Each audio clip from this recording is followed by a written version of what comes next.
Well, good morning, good morning, good morning. It's 5 minutes past the hour on this 24th day of September. It is Hump Day. Work It Out Wednesday in full effect. Yours truly, Joe Dupree in the building. It is hashtag Truth Be Told. JD Live, your early morning get up, wake up, wake up. Your hour of inspiration, motivation, information, and conversation that promotes elevation. Good morning, family. How you doing this morning? We're broadcasting live on Facebook Live, on Instagram, on Twitter, X at the JDMS, and on YouTube. We are at 100 BLK Media. Welcome, y'all. I see people jumping on Instagram, jumping on YouTube, my grandmas, my YouTubers. Good morning, good morning. Good morning to my people in Mississippi. Good morning to my people in Georgia. Good morning to my people in California. Good morning, good morning, good morning to my people down in Florida. Good morning to my folks overseas. I see you, Okinawa. I see you. Good morning to my people doing their thing over in South Africa also. Good morning to everybody. Hold it. It's morning here. I know it might not be morning there, but wherever you at, hey, it's good to see you on here. We are 7 minutes past the hour. And of course, everybody's talking about Jimmy Kimmel returning back to the TV last night. We're going to get into that conversation. Of course, I'll never be by myself. I got some folks that will be coming in, joining me. I posted something last night because I just had to put it out there. I endured 8 years of right with an R. I might not be saying it right, but right-wing media and conservative media. I endured 8 years of them calling President Obama every bad name on the planet. And I didn't see nobody get canceled or get fired. I'm just saying. Listen, like I told y'all, I'm never in here by myself today. I am blessed and highly favored to have the esteemed alumnus of hashtag Truth Be Told Community Conversations. I'm going to ring the bell. I'm going to hit the horn. I'm going to give a round of applause. Y'all put your hands together. Ooh-wah, ooh-wah, ooh-wah, did it. Tell me about that boy from New York City. Y'all give it up for Brother Fatim in the building. What's up, Joe? Good morning. Good morning. Good morning. Good morning to everybody. How you doing, brother? Man, I don't know. Should I smile? Should I cry? But I'm gonna keep talking about it because hold up, wait a minute, something ain't right. I'm just saying, Fatim. When I look around and I see the double standard, all I can say is, hold up, wait a minute, something ain't right. You know, I last night, literally, as I was working on a project, had to sit down and look at, and I Googled it. I said, how many conservative right-wing media outlets had bad words to say about President Obama? I ain't talking about CK. I'm not talking about a person who was never elected to office. I said, President Obama. Do you understand? I had so much stuff that if I last night would have put that together into a B-roll, that B-roll would have probably lasted for about 20 days. It just amazes me. I don't recall Sean Hannity getting canceled or fired. Nope. I don't recall Tucker Carlson getting put off. I don't recall none of that. And there was some horrible things said. Horrible by a lot of folk. I'm just saying. I'm trying to find the name. I was trying to find the name of the show. And I'm looking at it now. Reverend Sharpton appeared on it. Matter of fact, Reverend Sharpton and Roy Ennis got into a scuffle at the Apollo Theater. But this goes back even before Obama, that, satire and these jokes. And I think in Jimmy Kimmel's return monologue last night, he talked about that. And it's crazy that the FCC head now, Carr, said back in 2022 about freedom of speech and how comedians push the envelope, but keeps government kind of honest and bring more people into the fold. 2022, Donald Trump said freedom of speech is what makes this country. 2022. See, they hide behind the things that when they do things, like when you say they call out President Obama and this, that, and the other, or call out the other side, it works for them. It's cool. It's cool when they do it. It's a problem when we do it. When the rabbit got the gun. See, that's the problem. And see, sometimes, you talk about it a lot. Sister Jax talk about it a lot. And if that's the blueprint and you don't understand the blueprint, sometimes these things we have to go through to wake people up, because this is going to wake the masses up. It's showing that there's basically two sides in this country. There's basically two sides in this country. Right. And both sides basically want to eradicate the other side. And by that happening, we probably will eradicate ourselves. We probably will eradicate ourselves. Message. So we got to pay attention. You brought up the G factor. Some people turn the G factor into the J factor. And what I tell folks is the following. Until you really read the book, stop telling me what other folk told you.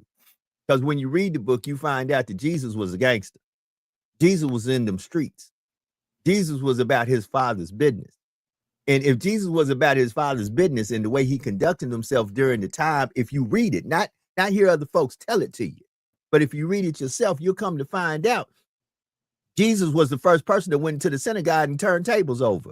Said, man, what y'all doing? See, y'all right now, if Jesus was here today, a lot of you couldn't deal with Jesus, because Jesus would be the first one to tell people, stop giving them tithes and offerings to that building and be about my father's business. See, Jesus would bankrupt a lot of you, what I call the new banks who are not FCC regulated, which is the church, which a top economic specialist, economist, made it clear that if the churches, even though a lot of black and brown churches are going broke, but if all the churches would come together, especially the black and brown churches, and combine their monies, they could literally pull us out of a lot of situations. But see, the problem is everybody want to be pulpit pimping. And, and the point of the matter is we're not about helping one another, really being a real uplift to one another. It's about pocket watching and see who can be on top of one another. And that's why I was last night, I didn't watch Jimmy Kimmel come back. Why? Because I wish people would have went that hard for Joy Reid when Joy Reid got canceled. Well, I had Joy Reid on the Open Line show this past Sunday morning, and she talked about this here. Joe, this is a racist country. Yep. And we just got to call a spade a spade. Hold on. What you just said right there. We got to call a spade a spade. We got to stop. We got to stop tiptoeing through the tulips and call it what it is. Because 8 years, man, I really sit here and thought about it. How many times did I had to go to my job? And at that time, I was working at a job that was black media owned by a non-black person, by a white person. And I asked myself during that time, how many times did I had to walk into that studio and watch what I said, because I couldn't offend nobody, because the president was black and I was black and proud. Well, so yeah, and see, so far with me, I've been blessed, because I'm not, I know I have a responsibility, but I haven't tiptoed through the tulips on these matters. I've been able to say what has to be said. Been able to have who I want on. I don't have to go through approval to have certain people on the show, even in the past, from the late Minister Khalid Muhammad. I had Brother J.M. Nafak on BLS. Right. I've had the Honorable Minister Louis Farrakhan on WBLS. I've had Aryan Nation, white racist organization on our programs. So we've never been censored. One time they tried and said not to invite the late New York City councilman, former NYPD officer, James Davis, who had a Stop the Violence campaign in New York City. They tried one time to say we didn't want him back on because he was protesting against our sister station. This is not WBLS. We were at KISS FM at the particular time. Hot 97 was still our sister station. And the PD was like, well, you can't. No, my general manager said that we could not invite him back on. That didn't hold. We invited him back on because he was leading protests because of the words that the morning show at that particular Hot 97 was saying. And our young people were hearing this. Even my children, I had to monitor because they listened to Hot 97 in the morning. And I'm talking about elementary school children. When my kids get to high school, I still can monitor, but there's still, I give them more reach. But in elementary school, come on, let's be real. So let me just finish this point. Yeah, go ahead. Joy Reid, you wasn't going to get that, Joe. So sometimes we make comparisons, and the reality is the reality of it. Right. Jimmy Kimmel is widespread, has a bigger and a larger audience. And I think that when you have these things happen, and when they come out and speak up, just like, again, I can't say this and put this on a dead man, but if Charlie Kirk would have been able to live his life, and then some of the things he said came back later in life and said, you know what? I look back at some of the things and I was a little bit younger. I was a little bit reckless. Some of the things I said was not good. And these are some of the things that I said that were not really good. And I think that if it's about love and if I'm a Christian, then I think that it's more about togetherness than apart. You know, of course, some people would have turned against him and his own side, but he might have been able to bring more people together. So let's see. I mean, his wife started by doing a thing that Dr. King talked about. It's not easy to forgive somebody that has taken something from you. Her husband, her children's father, were taking from her, and for her at that memorial service to forgive the shooter that took her husband's life. That is that kind of love that Dr. King and others talked about that a lot of us mention but cannot do. Correct. I'll leave it there. Correct. You know, I'll say this again.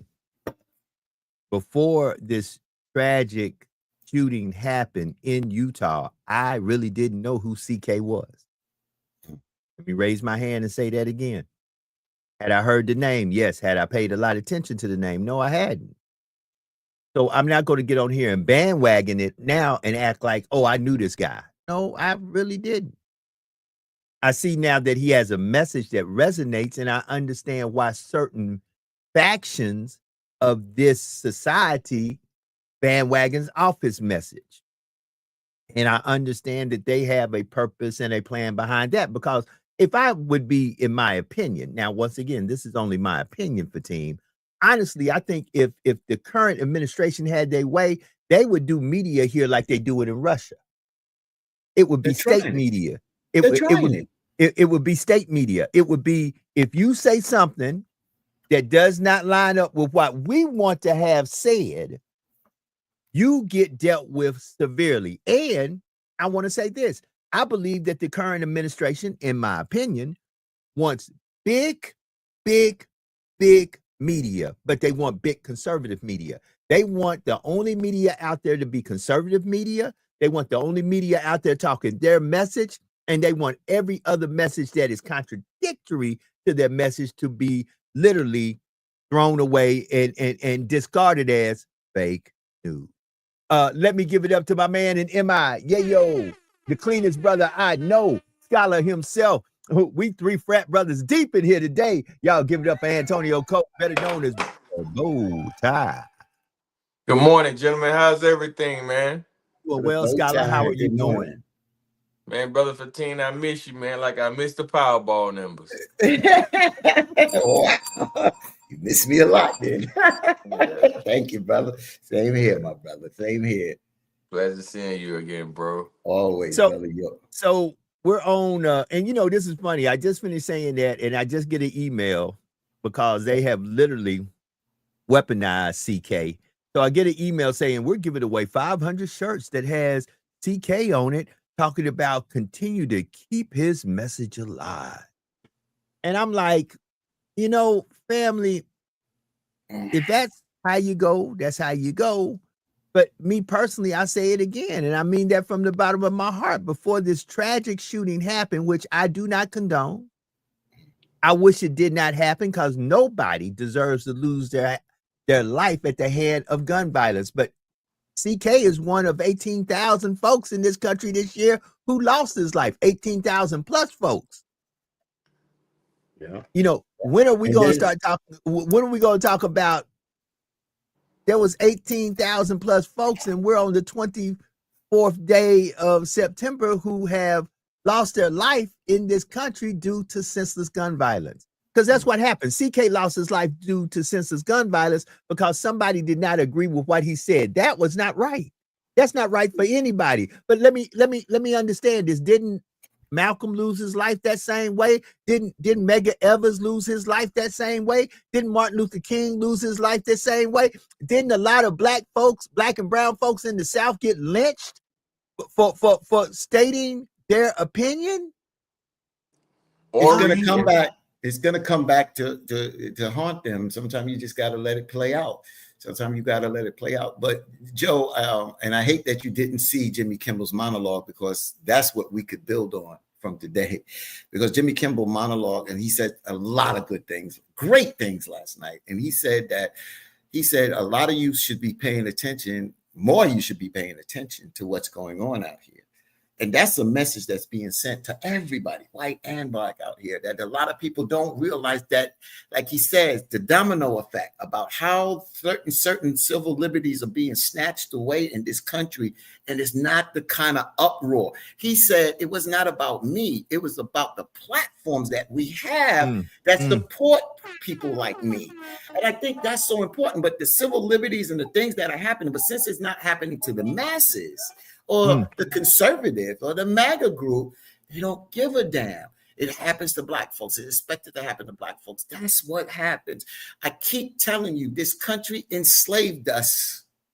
You think they're going to treat us fairly? You got a long thing coming, man. Stop it. Stop fooling and playing with yourself. 23 now minutes past the hour. We are blessed to have the esteemed alumnus of Community Conversations, hashtag Truth Be Told, from 107.5 WBLS, the open lines, on lines, and keeping it real with Reverend Al Sharpton, Brother Fatim in the building. You know, Brother Fatim, I actually told somebody when they started doing this council culture because people were saying things that were not soothing or pleasing to our president. I said, one person I know they out trying to get is Reverend Al. I said, I know they trying. So Reverend Al then had his foot on them people's necks for a long time, and he keep it on there, and he say it just like it is. And I said, I know he is agitating somebody somewhere going, man, wait a minute. We done got rid of Joy Reid. We done got rid of Jimmy Kimmel. Why is it that we can't get rid of Reverend Al? Well, I think that Reverend Sharpton, you know, and he speaks better for himself than I speak for him. I mean, we have not spoke about this. But I do understand that I feel that he even had to readjust. He had to become that chameleon to be able to be successful in this media game. You got to realize he works for a black company on the radio. We work for a black company, Urban One. So I'm glad that we do that. But MSNBC, where he's at, is not that. And so I don't want to put words in his mouth, but you know, you have to be strategic in how and what you say and how you do it, and understand the game out here and how they're trying to motivate us to go against us, and also go against them and say certain things that get your voice off. Of course, he is one of those individuals that they would like to silence out there and not have a mic and not have a voice. Well, I will say this, and I'm going to go to Brother Bowtie. We've been talking about this because I know personally, this is not hearsay. This is not he said. This is not she said.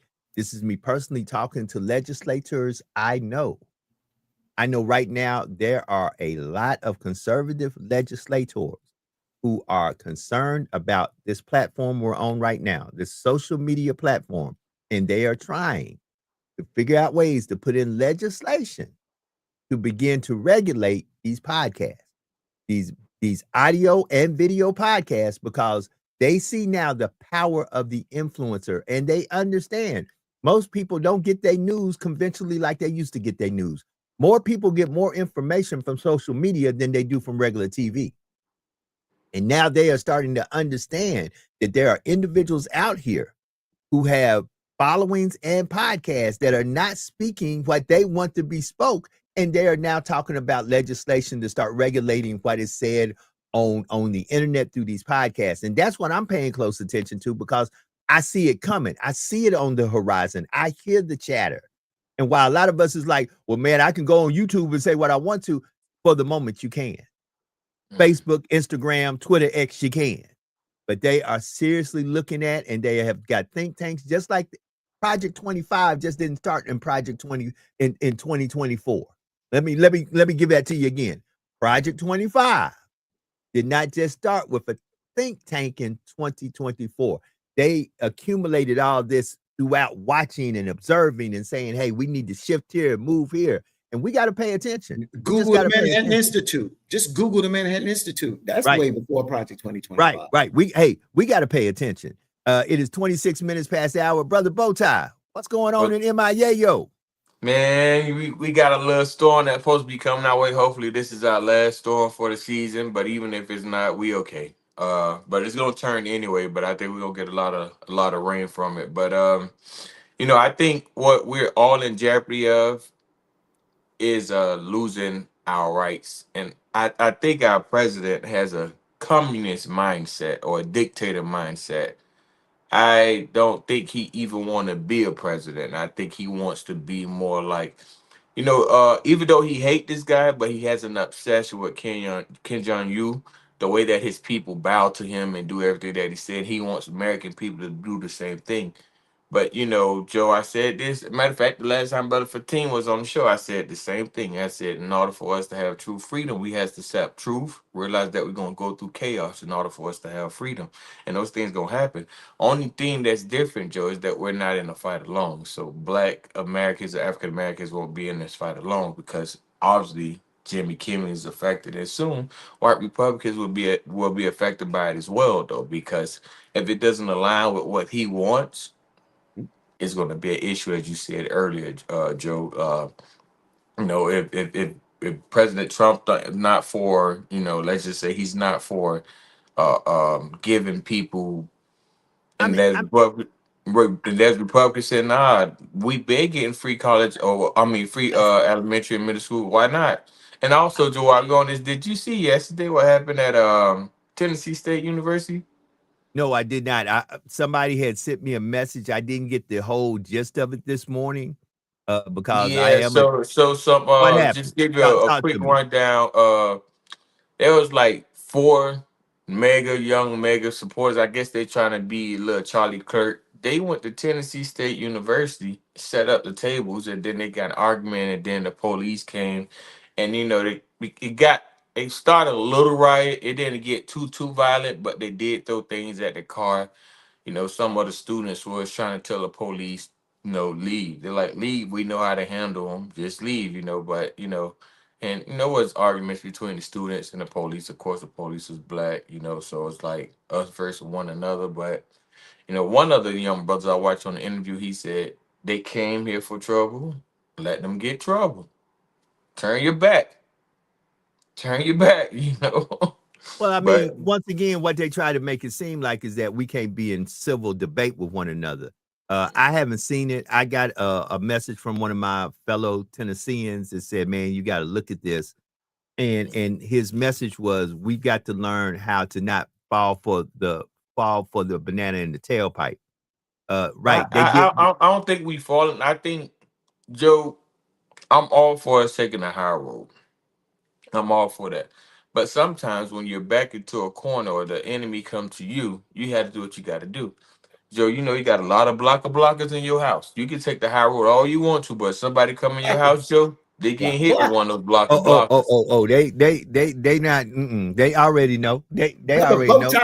Brother Bowtie went where I was going, and I wanted Brother Bowtie went where I was going. I'm tired of us trying to say the right damn thing. I learned Julius Caesar in high school. The Bible is vicious, brutal, murder.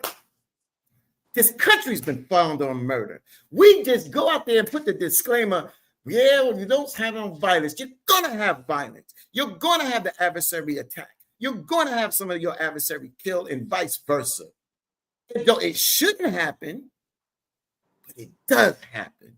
And this is not going to be the first time, and it damn sure ain't going to be the last time. So why are we fooling with ourselves?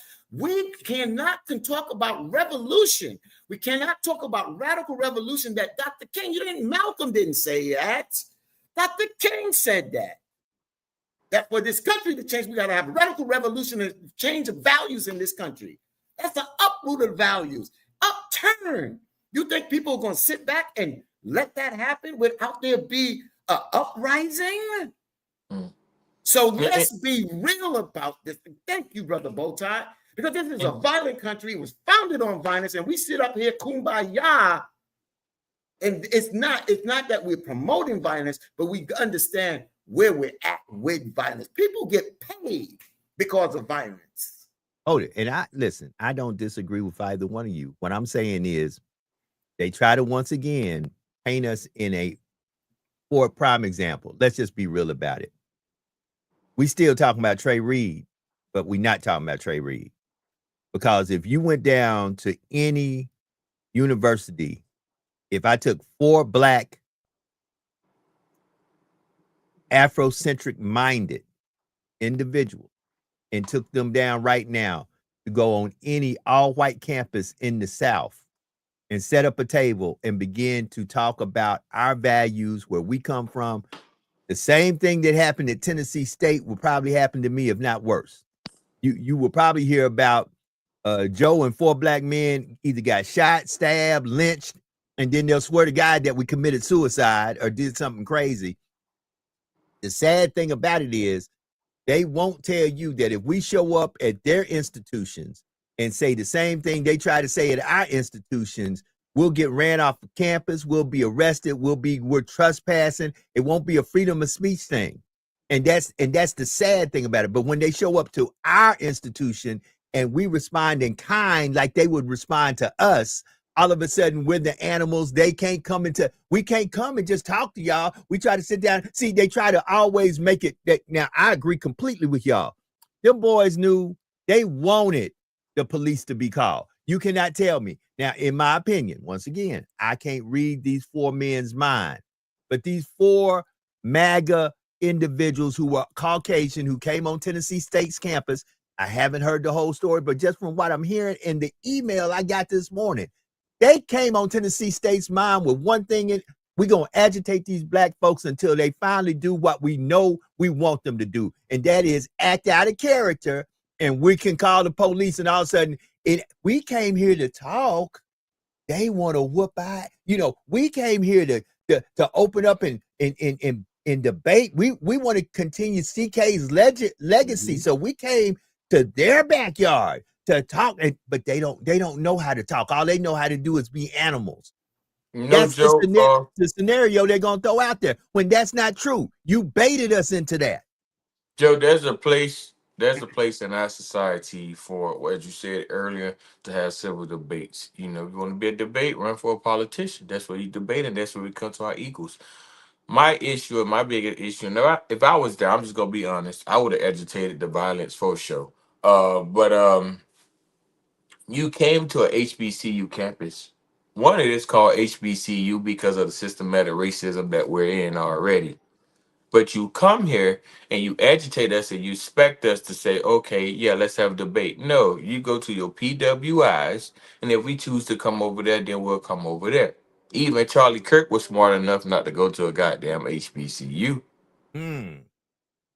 But I don't think that we should always strive to try to figure out how we can do things better. But if someone come to us, as I said, Joe, someone come in your house. My issue that I had yesterday, and I made a post about this. You frats are willing to die for a letter. Y'all willing to fight another frat. But y'all let these boys come on y'all campus. That's where y'all should have been stumping the yard. That's where y'all should have been hopping and hooping and pop the yard. Damn right. 35 minutes. 35 minutes past the hour. We're gonna hold it right there because I've been paging folks, calling folks, talking to folks, asking folks. Since I got one on here today, are y'all still them boys? We staying in baseball first because he said my brother, and I have so much admiration for my brother here, but he said we're gonna talk the Mets. We're gonna talk the Mets because as of today, talk the Mets right quick. Are still in the playoffs. That's why I made sure that I had this on for him today. Hey, you wanted on for him today. We ain't talking football right now. We're talking baseball. He one of the biggest Mets fans I know, and he ride or die for the Mets. And I got to ring the bell for Brother Fatim. He ride and die for his teams. And come on, ladies and gentlemen. Choked last night. Pittsburgh beat Cincinnati. Mets beat the Cubs in Chi-Town. Come on, ladies and gentlemen, all the way in Knoxville, Tennessee. Yes, Rocky Top, you'll always be home, sweet home to me. Pure old Rocky Top. He's in Rocky Top, Tennessee. Y'all put it together for Brother Elijah in sports. Come on, Brother Elijah, come through. Hey, listen, man. I don't want every time Brother Fatim come up here, the Mets doing good. Whenever they do it, you told me come back September. September 24th. I said 24 days. You gonna come on the first? I'm here, baby. No, we say the middle of September. All right. This is the last week of baseball. This is all right. I'm gonna give it to you. I know the Phillies was hot in your division, and I know they won the division. They got the division. They clinched it. But I'm gonna ask you. What make you so confident that you guys are gonna pull it out this year? What makes it so? When you say pull it off, make the playoffs or to go to the World Series? Go to the World Series. You're in the playoffs now, so go to the World Series. Well, we're not. As of today, we're in the playoffs. I mean, we got to go to Sunday. Right now, I'm saying you clinched. Yeah, no, we're not in yet. Yankees clinched. Last night. Yeah, the Mets are not in yet. The Mets are not in. We on that last wild card. Sunday we fell out of the last wild card spot. We got back in last night. So I can't go that. We got to make it to the dance first. So what makes you so confident you'll make it in a dance? I think, and one thing that I see, and definitely I want to talk about Dallas because their defense sucks, is that the Mets do have a weakness that I do see, and I didn't see this before, is their pitching. I thought their pitching would be a little stronger. So what I'm saying is I would be disappointed if they don't make it. I think that they have everything in front of them, and I think that they have to pull it together, and they know what they're made of, and they know what they have to do. Their destiny is in their hand as of today because they're one game up. So I believe that they believe in themselves. I believe they've been through a lot this year, and I just think that sometimes when you go through a lot and go through struggle, you really just pull for one another, and you really go deep, and sometimes we have to go deep. And that's why we have a conversation about the teams going, because there's a lot of good baseball teams there that will be in the playoffs this year. All right, clip it and save it because October is right around the corner.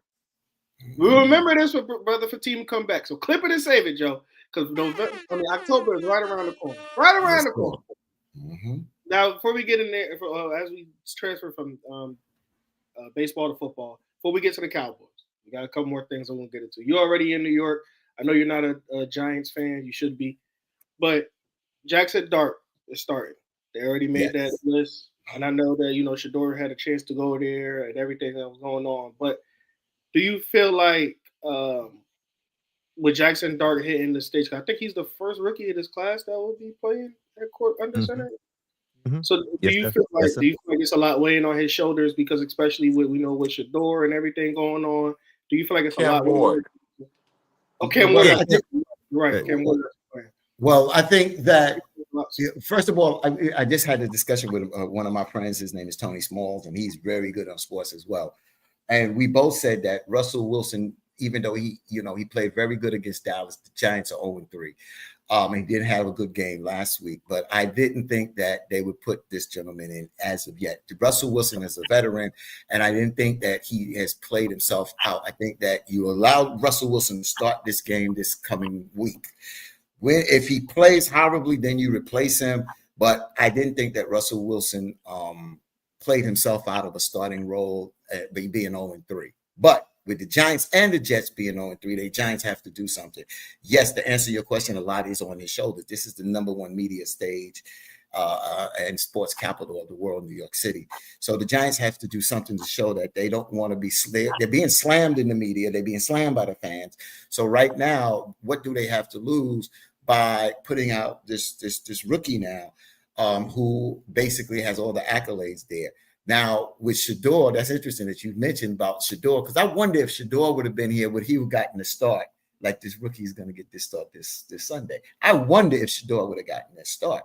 I don't think he would have, because of the politics in the game of life, not just sports, but life. But to answer your question, yes, there's a lot riding on him. Now, if he pulls this out and can lead the Giants to the promised land, then it was a great decision. So let's see where it goes. But the only way to see is to have him in the game. Let's go.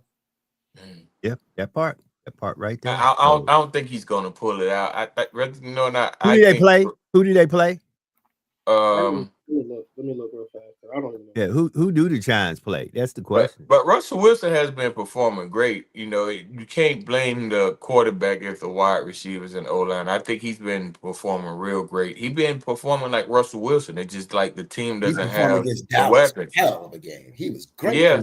I mean, the Giants had Dallas. Dallas supposed to be 0-3 right now. He doesn't have the weapons. I mean, like, no big weapons, but to each his own.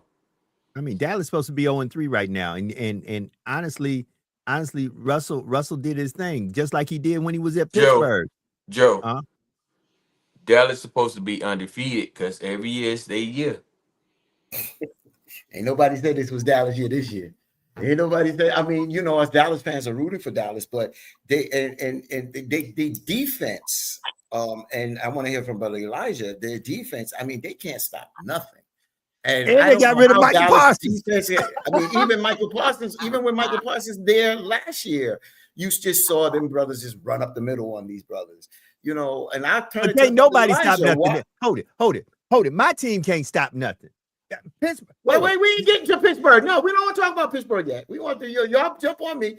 Pittsburgh, I told you Pittsburgh ain't doing shit. But anyway, man, we going to the Super Bowl. We're gonna lose 5 games, and you can see us at the Super Bowl. Pittsburgh, you talk about no damn Pittsburgh. Anyway, you got an old quarterback and all kind of stuff like that. Anyway, all right. Brother Elijah, what's wrong with Dallas defense? Everything. You could do anything on Dallas defense. You could run up the middle. You could run to the left. You could throw on Diggs, who people was like, oh, he's a top 5 corner. You could attack him if you want to. Diggs needs to stay out. Diggs needs to stay away from them. Them women.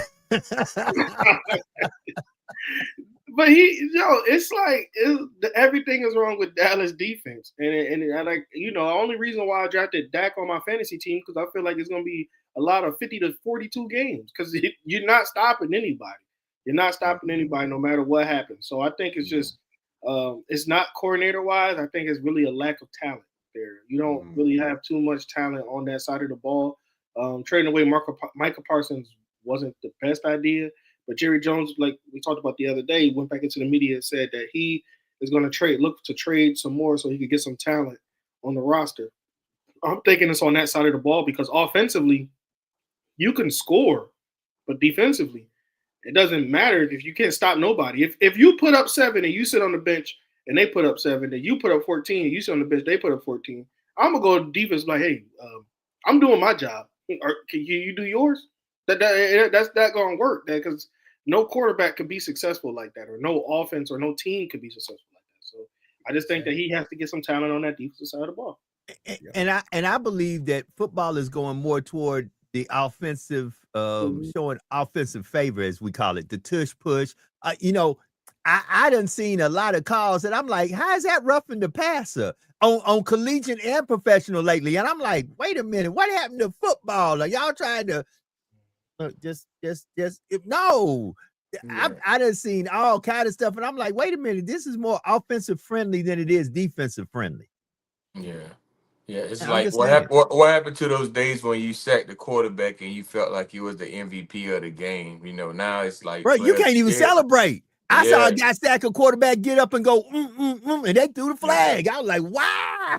It'd be crazy. Like sometimes when I be watching football, they go in the backfield and they grab the quarterback. They can't tackle him because they cautious of the way that they tackle him. I don't know if you guys noticed, but You can't hit a quarterback above the shoulder, and you can't hit him below his legs. So what defensive players are doing now to play it safe, they hug them and they run back towards the opposing sideline. And sometimes they still get fined because they done ran 5 or 10 yards instead of just running 3 or 4 yards. But It's I don't know. it's It is starting to, get a little weary and suck at times. Like, what happened to bragging rights? You can brag like, boy, I sacked you, but But and then what would be these quarterback stories? Like some of these quarterbacks who go into Hall of Fame or they make documentaries, they always talk about what defensive player gave them hell. Like these quarterbacks ain't gonna be able to say nothing.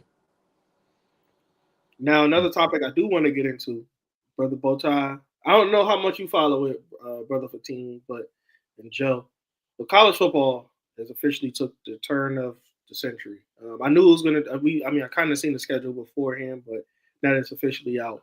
Where Florida has their 3 opponents that they're going to face for the next 4 years: LSU, Tennessee, so on and so forth for Auburn. Do you feel like for LSU and for Florida, do you feel like that they get it right? Because I know you guys fans. So basically, LSU won't face Alabama every year. I think LSU will play Texas A&M, Arkansas, and I forget who the last one is. But they won't play Alabama every year, and they won't play Florida every year.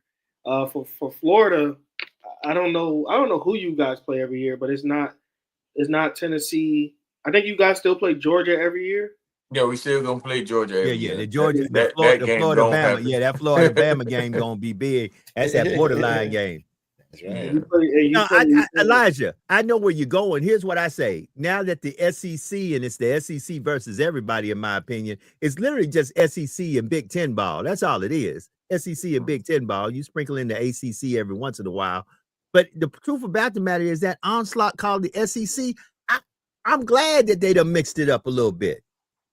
I'm glad because SEC beat up on each other. And guess what? Bama ain't who they used to be, but Bama's still Bama. They still Bama. And at the end of the day, the SEC just beat up on each other. So yeah, spread it out a little bit. No, I'm not gonna play. If I plan on being at the end of the year able to go into a 12-team playoff situation against a Ohio State that they played nobody but LCA and they played LCA and Grambling and they done played, if I'm gonna go against a Clemson who's done played absolutely nobody but South Carolina State and Benedict College, I need to kind of know I'm not going to always be going into the playoffs beat up because I done played this onslaught called the SEC. It's the SEC versus everybody. I like that. I do like the mix up. And I'm not into college football like that, so I can't go too deep in it. But I do know what Joe and what Brother Elijah said and Brother Bowtie. I think that by mixing this up, you give a little bit more balance to the league. You understand? Because some is tilted one way. So I let's see where it goes. But I think it's a move in the right direction. I think it gives the opportunity to everybody. Am I going to miss some of the big games every year? Hell yeah. But I do like the opportunity that it opened up to get the spotlight to other people because I'm sure they're going to replace some of these big schools with, some ACC schools or even some HBCUs or some schools that we never heard of. But or I ain't going to say never heard of, schools that we don't pay attention to. So I think it gives everyone the opportunity to get in the spotlight so we can start observing other people. Hold on, you ready for this, Brother Bowtie? Dumb question. Hold on, wait. Let's get the stupid question. Is the HBCU is there? I'm sorry to ask this question. I'm sorry, fellas. No. Ask. HBCU, is there any Division I HBCU football team? What are they? Who are they? You got South Carolina State. You got Southern. You got Grambling. Yeah. All division. Texas State. They're Howard University. Howard is Division I. Okay. Yeah. Got it.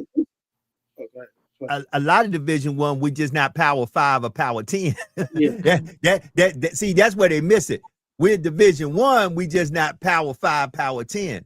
And the truth about the matter for team, there's, in the HBCU world, one day we're just gonna have to sit here because we have an esteemed undergraduate of Benedict College, Benedict College. Brother Elijah. Let me give it up. You know, I myself, I represent and work for the Southern University, but I am a alumnus of the Grambling State University, where everybody is somebody, and went to grad school there. And I just want to say this, you know, we're gonna come on and do a show and bring in some HBCU people to make you understand what an HBCU is and what it ain't. Because I think right now a lot of folks don't know what it is and they don't know what it ain't. And we need to let y'all know that, where y'all can have a better understanding of why we promote HBCUs and why we say what we say when we talk with the pride we talk with. Because I graduated from a PWI undergrad, and I can tell you my years there, I can name the number of times that a professor knocked at my door and said, "Hey man, I ain't seen you in class.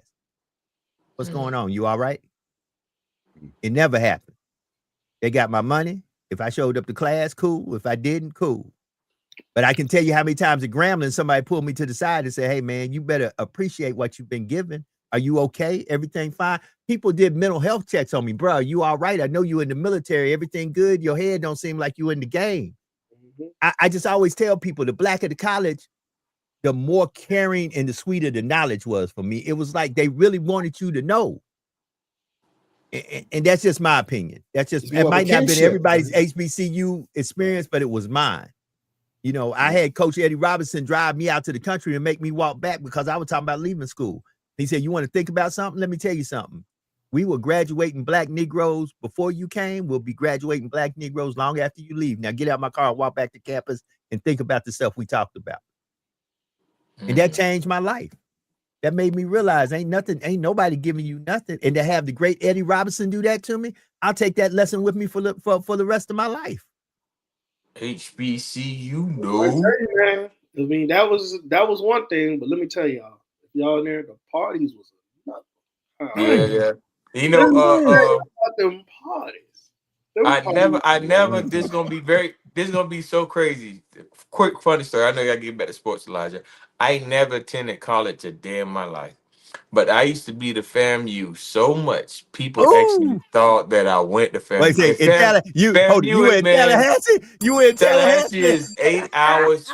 Tallahassee is 8.5 hour drive from Miami. But when my friends went to FAMU, man, they were sending me pictures and videos like, "Bro, you gotta come up." Man, I drove up there 2 times with suspended license. Like, I gotta and hey, one thing them parties never did, they never felt me. It was worth that whole drive. I'm gonna tell you my first party before I get back to what I was gonna say. My first party, I went to Clark Atlanta first. I went for a summer program. Oh, you started off at Clark? Yeah, I went for a summer program, and I'll never forget it. So, you know, we had study hall. That's the four corners. You got Clark, you got Spelman, you got Morehouse, and Hampton. So we chilling. Morris Brown. It used to be Morris Brown. Yeah, it used to be Morris Brown. So he chilling, and this guy said, "Yo, I'm gonna throw a party tonight." His name was Flint, because he's from Michigan, so we call him Flint.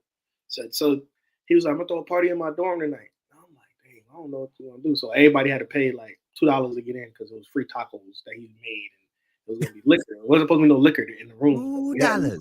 $2. So I was like, "Man, we really got." So I got mad because I'm like, "Bro, I'm not paying $2." He was like, "You can't get in there." And I was like, "Bro, is it women in here?" He was like, "Pay the $2 and see." Pay the $2. The door was wide open. When I say it was women galore, it was Spelman was in there, and there was a little bit of Clark. Boy, I went in there like, "Yeah, sir." I came in there. Yeah, I came in there. I didn't at that time I didn't drink, but I didn't care. I was just trying to just have a good time. I'm vibing with the girls. Here, knock on the door. Now, this was a summer program. Hold it. Was it you and your twin, or was it just you? That's what I need to know. It was just me. Your twin was nowhere to be seen. Nah, he wasn't in Atlanta. He was going to Dean College. He was in Massachusetts at the time. Okay. So I'm sitting there and I'm like, talking, I'm rumbling, blah, blah. Now, again, you're not supposed to throw parties. They knock on the door. It was the campus people, and they found out that a party was going on, and they was like, "All right, so we're gonna have to start kicking people out of this program." My mom and dad just paid like $2,500 so I could go to this program. And I ain't gonna lie, I'm gonna put my head down as they walking out and stuff like that. And they didn't kick nobody else besides the guy who threw it. They kicked out Flint, so I dodged the bullet with that one. But when I tell you them Spelman girls was looking so good, and I got rejected by one and started talking to her friend. I ain't care how. Hold it. That is classic. HBCU. So wait a minute. Wait. I got one story. I don't really tell that much because, and the only thing is my best friend was there because we stayed with his cousin. We went to Howard homecoming, and we went to. I've been there too. Story, yeah. Howard homecoming was, and you got to realize Howard homecoming. EU Spike Lee. Jungle Fever was out, and EU, the Butt, and all that stuff, and we there. So we stayed with my boy Tony Small's cousin, female. She had some roommates. Had this fine sister. Went